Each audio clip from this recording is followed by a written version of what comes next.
I want to take us to the other side of love is blind.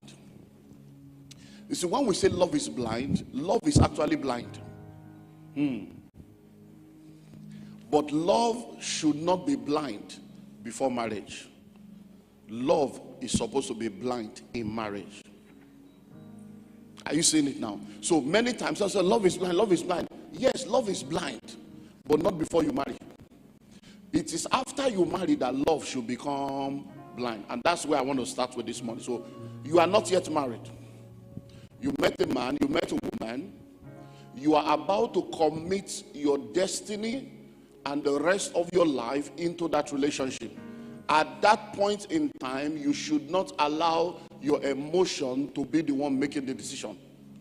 You should not allow comfort and convenience to be the one making the decision. You should allow the Spirit of God and common sense, wisdom, to be the one making that decision. So at that point in time, no matter what you feel, you need to be sensible enough. You need to have a grasp of your faculty enough to be able to think, analyze, and put everything in proper perspective under the leading of the Holy Spirit. Because when you are not yet married, that is the time that you can question some things. That is the time that you can investigate things. That is the time that you can check out to ascertain things. When you get married, some of the things you can do before you marry, when you do it in marriage, it will be equal to error, because it will mean that you don't trust. And when there is no trust, there is no relationship. If I am not yet married to you, and you tell me that you work in an organization, and I get an independent inquiry to find out whether you really work there, I have not committed any crime. But if I am married to you and I tell you I'm going to Oshogbo and you are investigating whether I truly went to Oshogbo, there is no marriage. Do you understand what I'm saying now? So you need to understand that love is blind only in marriage. So before you marry, shine your eyes, shine your brain, verify. If the person told you I'm 28, say, did you say 28?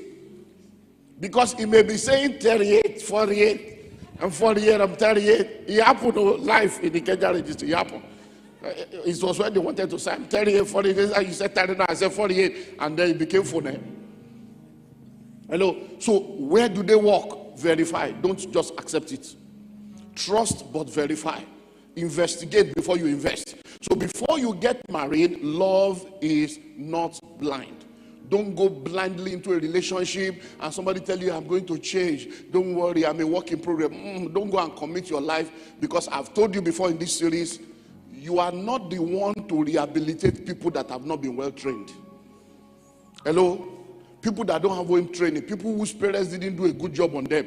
You are not supposed to come and be a messiah to come and finish the unfinished work of the parents. People that have bad home training, bad upbringing, people that have not been well cultured, that are not okay. You are not an hospital to try to treat them from the deficiencies of their life. Because many of us think that we are Messiah. You carry trouble, and when the trouble enters, you now begin to cry. Nobody sends you a message. You are not a Messiah. Because when that thing is doing you jiggy, jiggy, jiggy, jiggy, you are thinking you can cope, only to enter to realize you can't cope. So let's go to the other aspect. Now listen and listen well. The very minute you marry, love shifts from just feeling to the real love. What was our definition of love? Love is a choice. That's where we concluded. Do you remember the series when we started? Love is not a feeling, no. Love involves a feeling, but love is not a feeling. Love is a choice.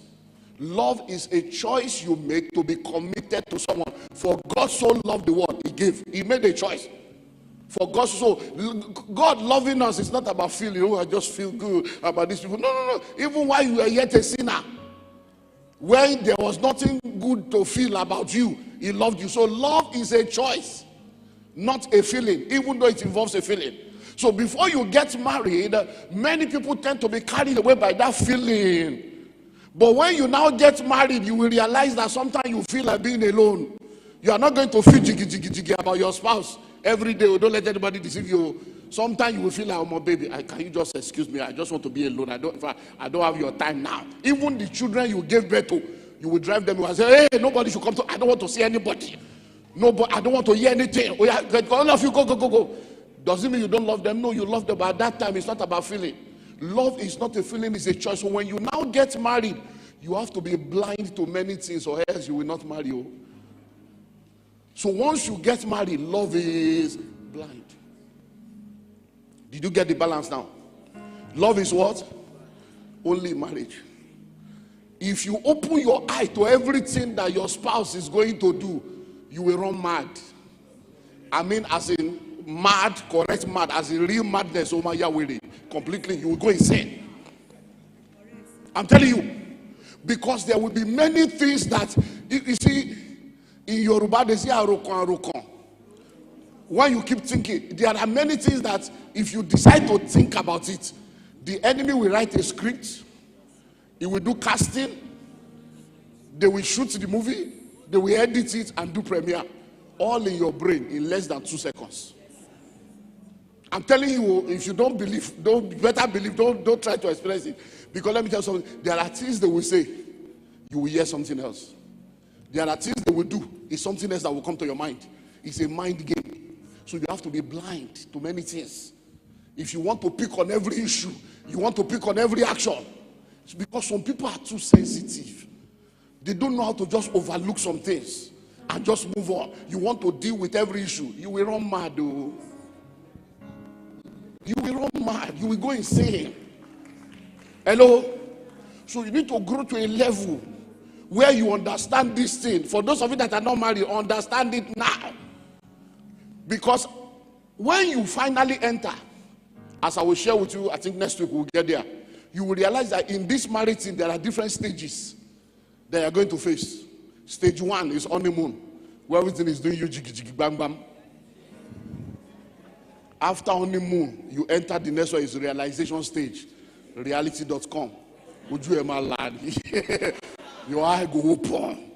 When you suddenly realize that this beautiful woman, fine figure, is snoring like an engine. When you realize that this fine guy with 6-pack, the 6-pack in the gym is to know how to slap you. And then you will get a slap of your life. And then you'll be wondering, did you just slap me? Another one will laugh. No, I'm telling you, because many times you think that everybody in church is normal. No, it's an hospital. Okay, so let's move on because of time. So love is no more blind. But when you get married, you need to be blind to a lot of things. You just have to overlook a lot of things. There are many things that are not really an issue, but you can make an issue out of it. Have you heard making a mountain out of a molehill? It can happen. Because many people don't understand the power of the mind. You see, the battle of your life is a battle of the mind. It's a battle of your mind. There are many times that by the time, that's why I personally believe that the most powerful key to marital success is effective communication. I personally believe that. There is no problem on this earth except a problem we cannot, as long as we can discuss. There are many times you will discuss with your spouse. And in communication, hey, I didn't just want to think. This is what I was thinking. You say, how will you think that one? That was not even in my mind. They say, thank God we are talking about it now. You'll be amazed at the dimensions your spouse has gone to that was contrary to what you were even thinking or thinking. You'll be shocked. That if that communication did not take place, there are people that it is 7 years later, they will realize that something that was misquoted and misunderstood 7 years ago had led to a decision that is now manifesting 7 years later. Hello? So when you hear things, don't just judge. It is when you see, say, okay, that you now realize that, wow, no wonder this person did this. When you hear one side, you would think the person is the devil. When you now hear the full story, you're like, okay, wisdom new. Hello? Wisdom new. And then you realize that, okay, it's good that this person did this to secure this. So please, let's know that. Let's move on. Number 6. It is better to be single, hoping to be married, than to be married and praying to be single again.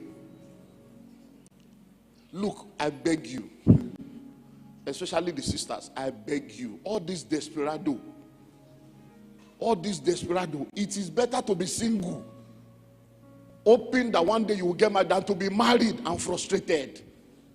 You have no idea how many people are married and frustrated. Marriage is meant to be enjoyed and not to be endured. But many people are enduring their marriages, wishing for their spouse to go out and have accidents. No, true life stories. No. Wishing, cooking the fellow me, let him just die. So many times when people lose their spouse and you are crying, it's like, thank God, deliverance. Deliverance. Finally, I can be free from this useless man. Hello? True life stories. Hello? A man that was, when the church started, we're on the road there, and there's this man of God. The man of God will come, we will talk, my wife this, my wife that. Then one day, he came and said, my wife is sick. She's not feeling too fine. That the sickness has been, so we prayed, gave a little support. But the way he was talking about the sickness, you won't feel that. I said, okay, maybe it's faith, The serious sickness, in those days, we didn't understand all this cancer, we just know that sick, and so then one day, the man came. He said, man of God, she has finally gone. The woman is gone. So I was wondering, it didn't click. I said, what? He said, my wife now, you don't die. The woman don't go, at least now. I'm telling you, it was so great, I'm free now. I said, what? That was the last day I saw him. That was the last day I saw him. I said, please, your wife is dead. You are happy. And you are supposed to be a man. I said, please, get out of this office. I don't ever want to have anything to do with people like you. That was the last day I saw him. So don't think that everybody is happy about their spouse being alive.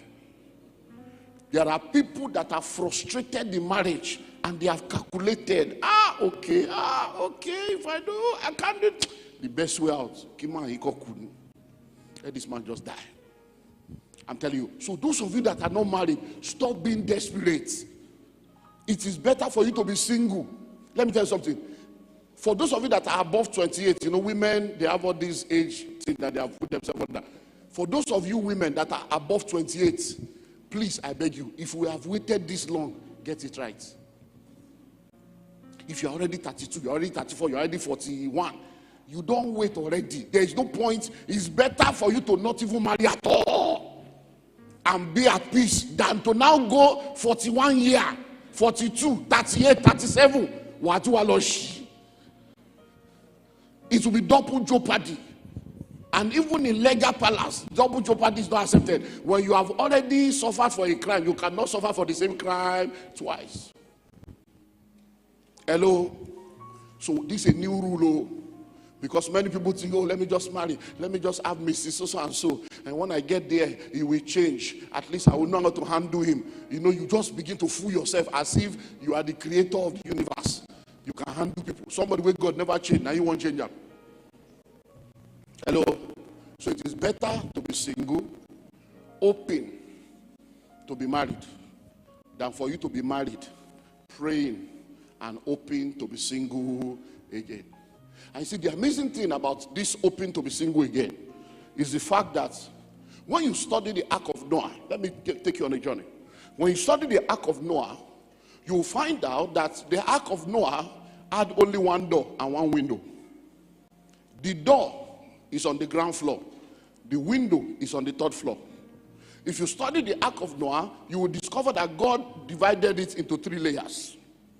So when the animals entered into the ark, God said, Noah, tell all the animals, male and female, to enter. Till tomorrow, we don't know the language that Noah spoke to the animal, but they heard and they entered. Now, when they entered into the ark, they entered at the ground floor. And guess what? The Bible says, and the Lord shut the door. So marriage is like the ark of Noah. You will enter. But are you ready for this revelation? But as you are entering with strange animals. Hello? You are entering with what? Strange animals. Some of those animals are your spouse. Some of those animals are where inside that person you are married. Kokoti manifestly. There are situations and circumstances that will release the animalistic behavior, and you'll be shocked that this one is inside you. Is there? Is the one that you welcome that will come out. Every human being has a God and a devil inside them. There is good and bad, light and darkness in everybody. The only reason why we are born again is because we have decided that we are submitting our human nature to the nature of God. And as we grow in the nature of God, the human nature is gone, the nature of the flesh is gone. But let me tell you something, if you don't lean to the spirit, you will lean to the flesh. So when you are entering that ark, there is animals inside. Question, how did Noah and his wife survive all the animals?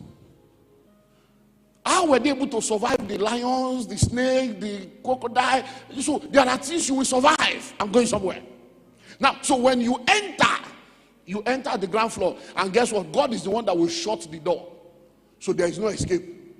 The only way out is on the third floor.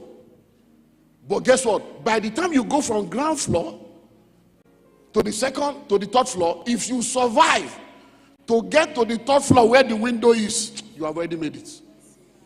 Because if you decide to get to the third floor and open the window, it's too high for you to jump, you will still die. So by the time you survive to that third floor, it means you have survived all kinds of seasons, all kinds of faces, all kinds of animalistic behavior, all kinds of manifestation. And by the time you get to that third level, you have come to a place of understanding. So many of the people that are enduring their marriages and suffering is because when they entered the ground floor and they started seeing things that they did not bargain for, they started seeing things that they did not know exist, they get frustrated. And instead of sitting down to discuss and understand at that stage, they begin to go into resentment, they begin to avoid each other, they begin to have plan B in their mind, they begin to go into psychological warfare, and then the remaining of the years become a frustration. Because you need to understand, no matter how long you court, you are not married until you marry. Even if you court for 8 years. As a matter of fact, the longer the courtship, the more frustrating it is, Papa. I'm telling you. Because the longer you court, the more deceived you think that you know the person. The more shocked you will now be. When a week or a month after, you see something, I've known you for 10 years, you meet this one, he says that. Because let me tell you something, until you marry, there are some things that will never come out. Some people will be just good. They can, they have it for the joy that was set before him. They know what they are going after. It is when they enter, it will shock you. Hello? A lady got engaged to a guy, all these spiritual sisters that are spiritual, but inside them, they are Jessica. They are spiritual, they look spiritual, but inside them, they want love. So this guy got engaged to this lady, and every week, as in not every month, every week they were going to the beach. Yeah, every week. Take her to the beach, stroke her hair, touch her, PDA. They were enjoying themselves. The woman was like, oh my God, oh, you are too much. This is you, Lord. It's you, Lord. Oh my God, I'm blessed. I did this every month, every week.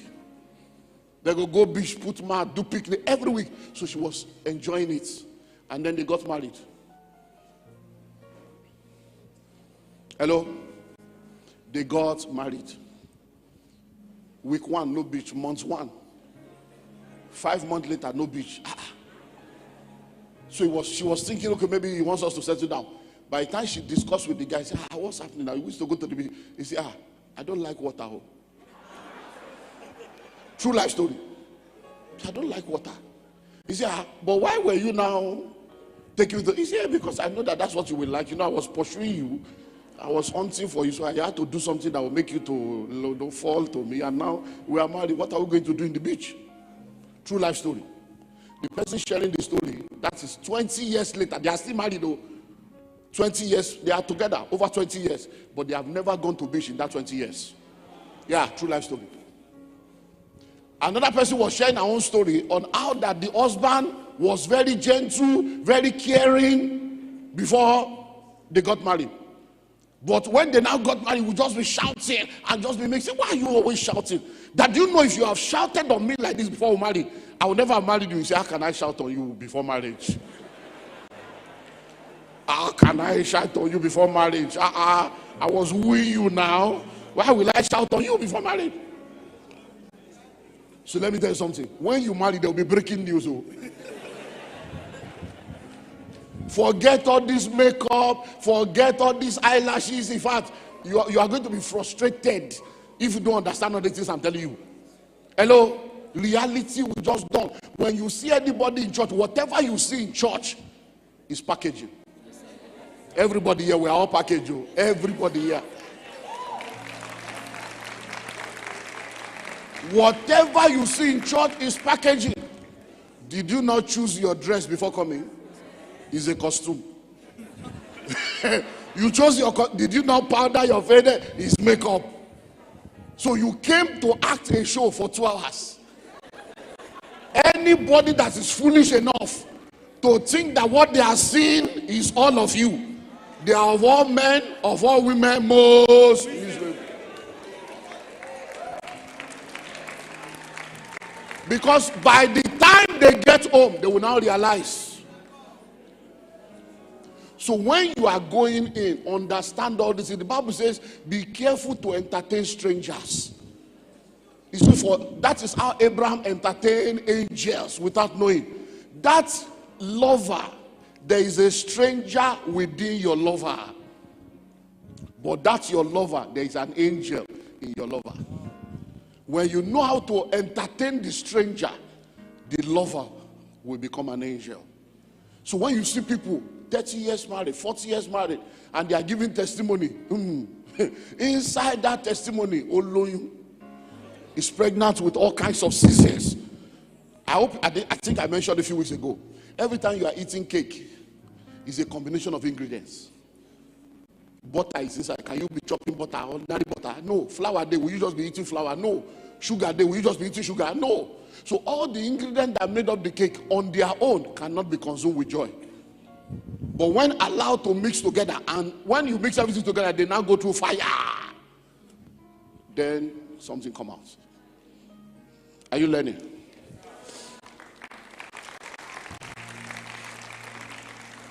Number 7. Never take your heart on a journey without your brain.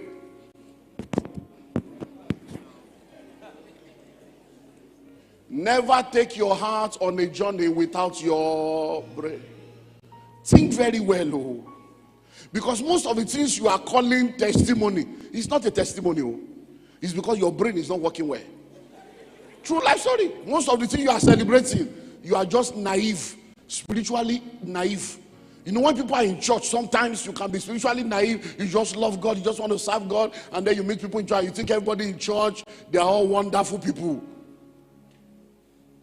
There are people in church that when you are talking of how wonderful they are, their spouse will just keep quiet. Okay, Kai, if these people know what I'm suffering. if this my husband can just be as wonderful as they are saying it. No, I'm telling you. See a lot of women, oh, bless you, sir, bless you, sir, bless you, sir. No comments. Never take your heart on a journey without your brain.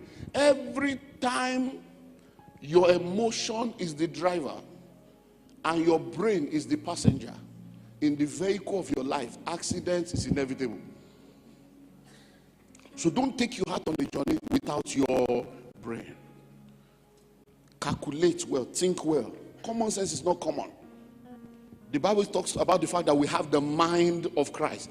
That mind of Christ is a combination of the spiritual, the intellectual. Hello? So he, knowing what was in their hearts, is a mind of Christ that can perceive and can be sensitive to identify and decipher the thoughts and the intents of the heart of people.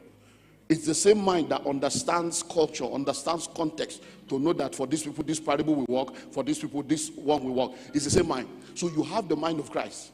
So make sure that you don't take your heart on a journey without your brain.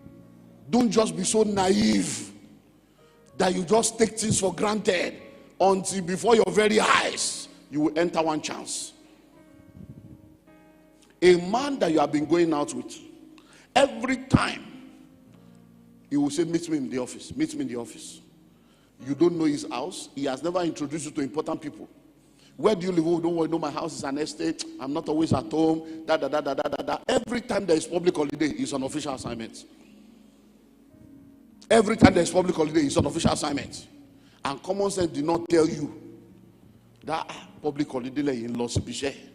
Official assignment, every public holiday, you are not thinking straight because you are naive.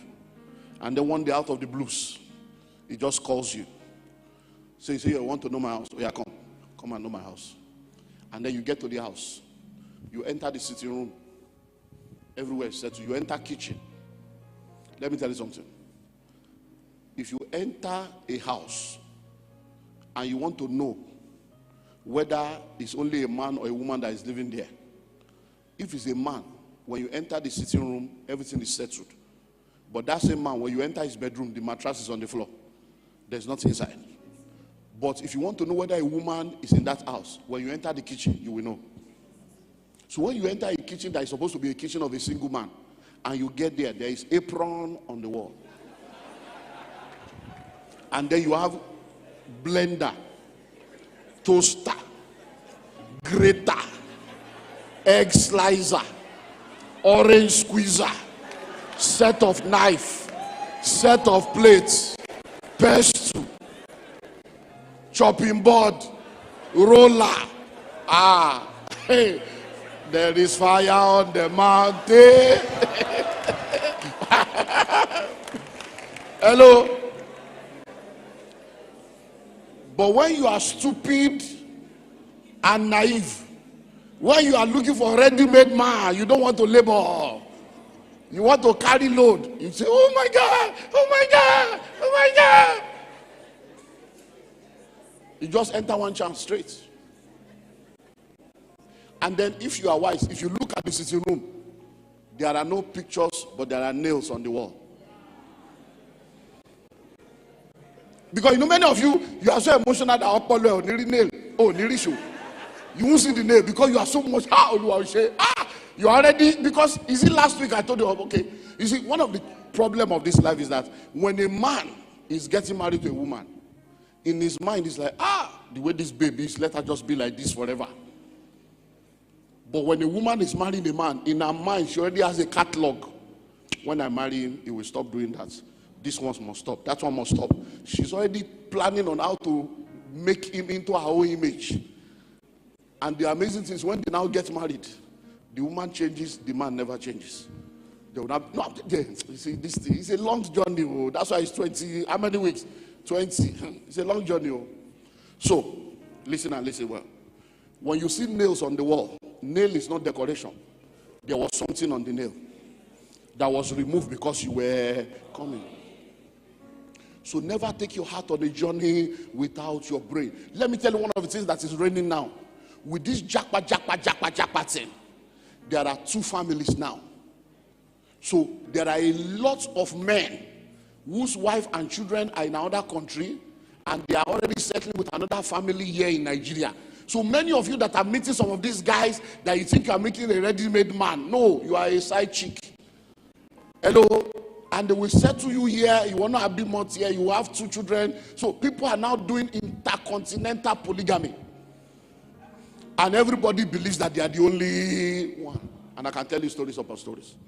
Because of time, let's move on. Number 8. Make choices based on conviction and not convenience. Make choices based on conviction and not convenience. It is amazing but sad that majority of 21st century born again Christian does not bring the Holy Spirit into their life except they are in trouble. When it comes to relational matter, they want to follow their heart. Just follow my heart, follow my heart. Holy Ghost is not involved. When it comes to money matter, they want to follow their gut, follow my gut feeling. It's an opportunity. It's when there is trouble. Because we are the pastors. There are people that come to us. By the time they are telling you what they are going through, you are wondering, where was God in all this journey? Hello? Where was God? I think I told you last week of a story. I will give you the full story. Let me be giving you a chapter. So this guy is in trouble now, and we are still in the process, but I'll be giving you update until we finish the journey, because I know where the journey will end. I already know, because I've told him to go and do some things. When the results come, I say, when the results come, if it is contrary to what I'm saying, I will apologize to you. But go and do the test first so that you'll be sure. He was engaged to somebody else. 3 years of engagement.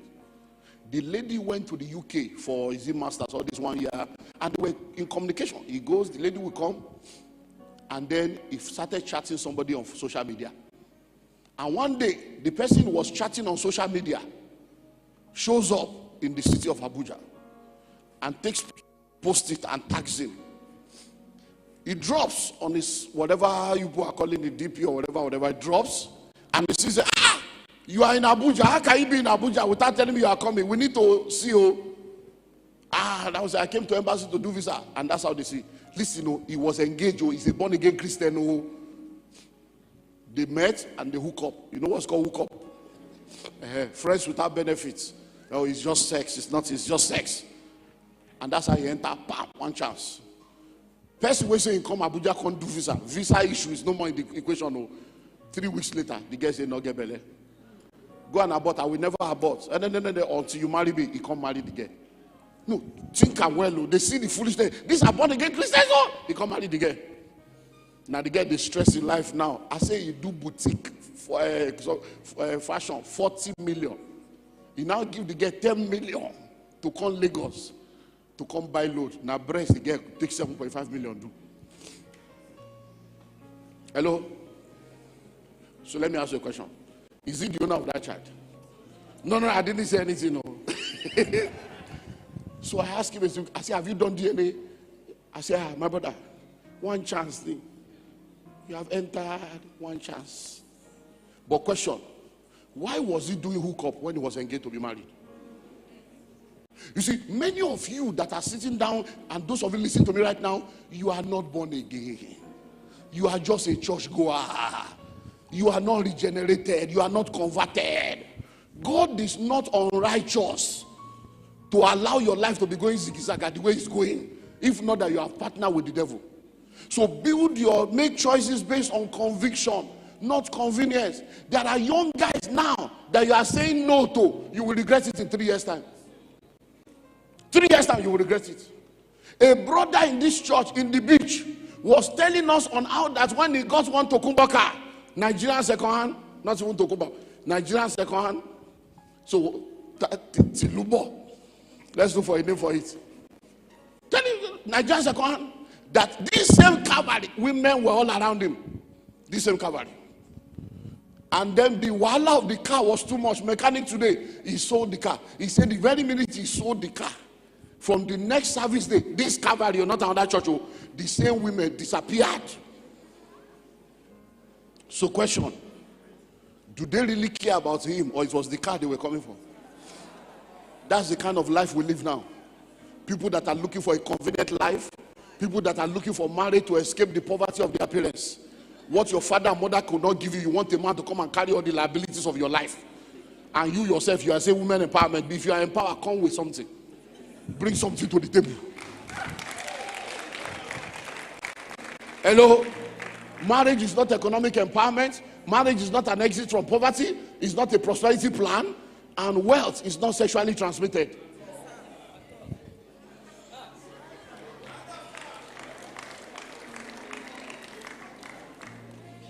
Listen to me. It may be convenient for you to think, oh, she's from a rich family. You now marry a girl from a rich family. 3 boys, only 1 girl. You don't enter. Number 1, she's the last born. Number 2, she's the only girl. Number 3, she's from a rich family. You now enter thinking that you have entered wealth. And then as you are now planning wedding, you now suddenly realize that you are a spectator in your life. They are now telling you, no, to plan. Marry Leko. Marry Leko, at plan already. She's our only daughter. Oh man, let's line up with the plan one. Young man, do you have the money to do destination wedding? We are going to sponsor everything. Before you know, you'll be a spectator. They will buy clothes for you, buy shoes for you. Before you know it, your life is gone. Oh. And then on the wedding day, they will buy you house as a wedding gift. It's in the name of their daughter. They buy you car, wedding gift is in the name of their daughter. You thought you were entering, and then when you enter, they will now say, what do you really do? A little for an office here. 250. What they carry you now? 250 a month. Oh, later, Joe Moabena. Why should general manager in the factory or the money of the companies? Because she's GM. And then they put you as a general manager and be paying you 1.5 million. So you find out the house you are living came from that route, the car from that route, the job. The day their daughter will manifest, and you try to say, excuse me, you can hear, that is the day you will hear, excuse me, whose house? You are the one to buy. Is it not my father? Who are you, your father? Many of the things you are envying, don't envy what you don't know. I am a pastor. I know what we are seeing. When people come for counseling, the reason why I'm able to tell you this story now is because there are stories I cannot tell on the pulpit. I can't tell you stories that the people they go vex, they go provoke. Stories where we say in my heart, story, this story.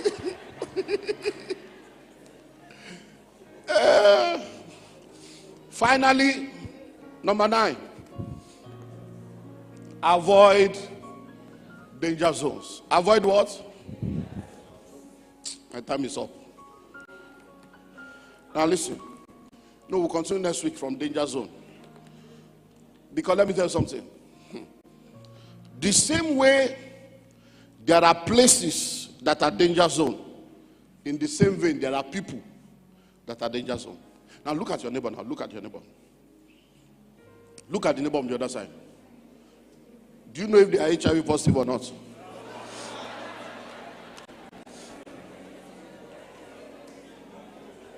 Hello? Now look again. Do you know if that person is possessed or not? Look again, look again. Do you know if that person is promiscuous or not?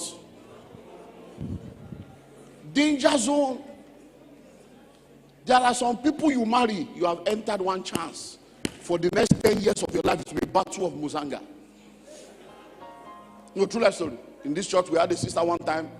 By the time we were able to have a session together, I can't remember where we went to what, whether it was all this singles clinic I used to do. It was in a small meeting. By the time she began to offload, all the 3 men that has ever slept with her, they were all dead. Yeah, you sleep with her, is dead. You sleep with her, is dead. And when you see her like this, hey, shalabagayada. It's like somebody that got created on the day before he rested. But when you enter that website, you'll be laid to rest. So next week, I'll go there. Avoid danger zone.